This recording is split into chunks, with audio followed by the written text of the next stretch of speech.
Ngayon po ay meron tayong bagong nakuhang mutya sa ipo-ipo. Ito po yung bago nating nakuha sa ipo-ipo. Ayan. Nakuha ko po ito doon sa Kadaruhan. Dahil malakas po yung ulan dito, bumagsak po ito sa Kadaruhan. Yung malakas na tubig na ipo-ipo. Pagbagsak sa ipo-ipo na may halong tubig, nabutas po yung lupa. At pagkabutas po sa lupa, ito po ang aking nakukuha. Pero hindi ko muna nilapitan yung binagsakan sa actual talaga dahil delikado talaga kapag matamaan tayo sa malaking ipo-ipo. Nakakamatay kasi yung malakas na ipo-ipo, mas lalo na pag nagtatanga ng maraming tubig. Kaya hinihintay ko po mawala yung matapos yung bagsak para puntahan yung binagsakan ng ipo-ipo na may halong tubig. Pagbagsak dito sa aming baol na aming Kadaruhan, pinuntahan ko pagkatapos bumagsak at ito po ang aking nakuha. Yan po ang aking nakuha na ipo-ipo na bumagsak sa Kadaruhan. Sa nagtatanong kung anong gamit sa ipo-ipo, ang gamit sa ipo-ipo ay maganda ito sa depensa. Kapag depensa kasi ang pag-uusapan, maraming klase. Maraming klaseng depensa. Pero karamihan sa depensa na gamit ang mutya, sa espiritual kasi yan magtatalo. Kung halimbawa tayo ay sa aktual, sa espiritual yung hindi makikita na mga gamit katulad ng palipad hangin, hindi yan makikita. Yung mga barang, daot, hilo. Ang hilo, dalawang klase rin. May makikita, may hindi makikita. May hilo na palatay na gamit yung pikpik na kung saan ka nakaupo kahit malayo ka lang, pinapakurinti yung power nila para ikaw ay mamatay. Yan ay pikpik na kuryente. Hindi mo rin makikita dahil nga 3 dipa nakaupo ka sa upuan. Kapag pikpikin yung yung upuan, kung sino yung gusto niyang patatamaan, yun ay bumabagsak yun. Kaya yan po ay isang pikpik na espiritual. Kapag mayroon ganito, hindi ka matatamaan. Hindi ka matatamaan kahit ilang pikpik pa yung ginagamit nila. Tapos kung malayan mo na pinikpik niya yung upuan, balusan mo ng pikpik para siya ang mabalikan sa kanyang ginawa. Siya ang umatay.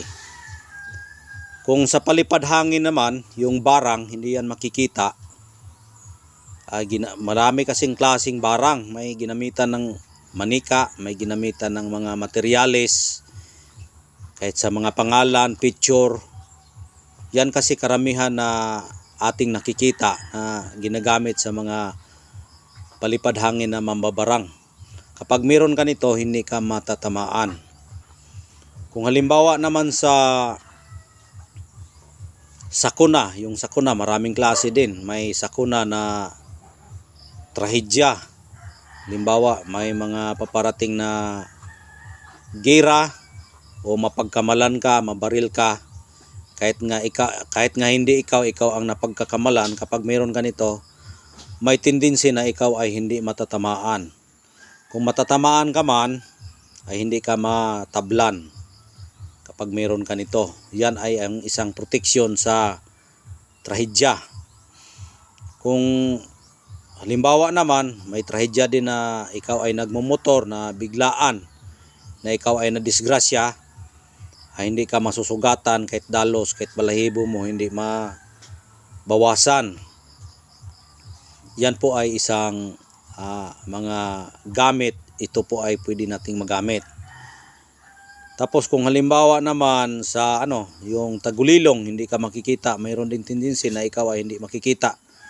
Kapag mayroon ganito, kapag may taong gustong mag-init sa iyo, na ikaw ay hahanapin, hindi ka makikita sa pamamagitan ng bato sa ipo-ipo. Dahil ang ipo-ipo ay hindi mo yan makikita. Biglaan yan. Ang makikita mo yung binubuhat ng hangin. Na yan ay ipo-ipo dahil makikita mo yung ikot sa mga binubuhat niya. Katulad ng mga damo, mga kahoy, tubig, yan makikita mo yan. Pero pag hangin lang na walang binubuhat, hindi mo malayan na yan ay ipo-ipo. Makikita mo yan sa mga materialis na binubuhat nila. Yan po ay isang yan ay isang gamit na pangkalahatang proteksyon itong ating mutya sa ipo-ipo. Ayan. Ang paggamit po nito ay balutin mo lang ito ng pulang tela. Pwede rin itim, pwede rin puti, depende sa paborito mong kulay. Pwede rin green, puti, pula. Ayan. Depende kasi sa paborito nating kulay. Kaya yan ang paggamit. Ihabak mo lang. Pagpunta ka kung saan saan may mga sakuna ay ikaw ay maproteksyonan sa pamamagitan ng mutya sa ipo-ipo. Ayan. Yan po ang kanyang itsura. Kung titingnan yung mabuti, para siyang trispiko. Pero pag ganyan mo, paikot talaga ang kanyang grano. Ayan.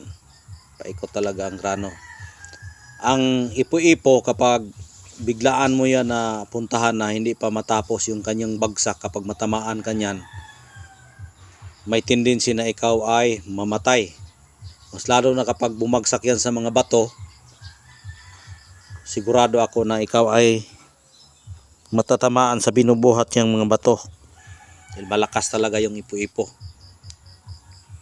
Ayan po ang kanyang gamit at napakadelikado po kapag aktual mo yan makikita na puntahan mo agad dahil ang iyong focus, yung kukunin mo lang talaga yung kanyang bertod. Hindi po yan pwedeng biglaan yan na kukunin. Kailangan mo muna na hintayin na matapos yung bagsak at mag-observe ka sa paligid na wala na siyang ikot at papalayo na siya. Yung binagsakan, puntahan mo yan, hanapin mo yung kanyang butas na kung saan ang butas na nakagitna lang yan siya. Kaya mahanap mo yan, hukayin mo yan mga isang dangaw, malaman mo yan na nandyan yung mutya dahil nga makikita mo yung butas sa ikot. Kaya ito po ang ating nakukuha, mutya sa ipo-ipo. Ayan. Ang kagandahan nito dahil brown siya, katulad sa ating balat, mas madali siyang mapaamo. Dahil hindi lahat ng mutya na mapaamo mo. Gadipindi yan sa kanyang aura o gadipindi sa kanyang kulay. Gadipindi rin sa kanyang kakayahan sa kanyang bato. Dahil ang mas madali mong mapasunod yung mga kulay brown, puti, pero depende rin. Dahil nga mayroon ding puti na matigas, yung puti na kristal na matigas, kailangan mo pa yung dasalan para mapaamo mo yan. Kailangan pa 7 birnis, paamuhin mo yan. Kailangan mong pausukan na tuwing birnis, ulit-ulit hanggang mapaamo mo yan. Dahil yung puti kasi na matigas na ipo-ipo, meron din siyang kalukuhan na kumaliwa. Kahit puti yung kulay, pero may kalukuhan din yan, mas lalo na pag sulido na bato. Hindi mo yan basta-bastang mapasunod. Kung hindi mo yan, minsan kasi kinakatayan ng manok, pinapaduguan yan para mapaamo mo. Minsan dinadasalan yan. Kaya matigas po yung birtud niya. Pero ito, mas madali itong mapaamo dahil ang kanyang kulay ay makatao. Dahil ang kulay ng kanyang pagkabato ay brown, katulad sa ating balat. Kahit hindi mo na ito dasal-dasalan pa, balutin mo lang itong tela na kahit anong gusto mong kulay na paborito mo, ihabak mo, mapaamo mo agad ito. Ganyan ka tindi yung kanyang pagpaamo sa kanyang mutya dahil depende po yan sa kulay. Dahil ang kulay kasi na brown, mas lalo na pag hindi hindi masyadong solido, mas madaling mapalambot ang kanyang spiritual na pagpapasunod sa ating pagtatangan sa kanya. Yan po ay ating tatandaan. Ganyan po ang mga kulay na pwede nating mapasunod. Dahil ito po ay kulay niya para siyang lupa. Dahil nagmula tayo sa lupa, kaya nagiging tao tayo. Ito po ay galing ito sa lupa na kulay. Pero hindi ito lupa galing, no? Ito po ay isang alikabok. Alikabok, lupa pa rin yan. Ang spiritual ko sa survey dito, bakit ito nanggaling sa nagtigas siya? Dahil sa sobrang lakas yung hangin, pressure, at sa pagbirtod niya na nag-spark siya sa taas habang bumubuhat siya ng mga alikabok na may halong tubig, bumagsak siya, tumigas, kaya nagiging solido. Kaya yan po ay ang kanyang birtod ay tumigas. Kaya mas madali itong mapaamo dahil ang kulay niya ay brown. Kaya yun lang po, at kung sino po ang may kursunada, dahil hindi lahat ng tao na magkakursunada nito dahil kanya-kanya tayong paniniwala at kanya-kanya ang ating aura sa paboritong kulay. Kaya hanggang dito na lang. Sa kursunada, may iniwan akong number dyan. Pwede kang tumawag sa akin at text para masagot ko kayo, para malaman ko kung ikaw po yan.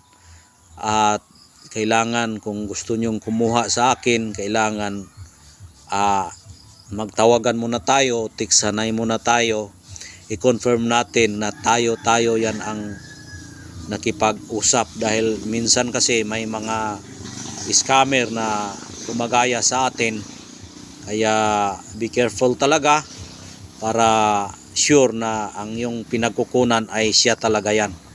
Kaya hanggang dito na lang, at maraming salamat sa inyong panunood at sa pagtitiwala sa akin. God bless po sa inyong lahat.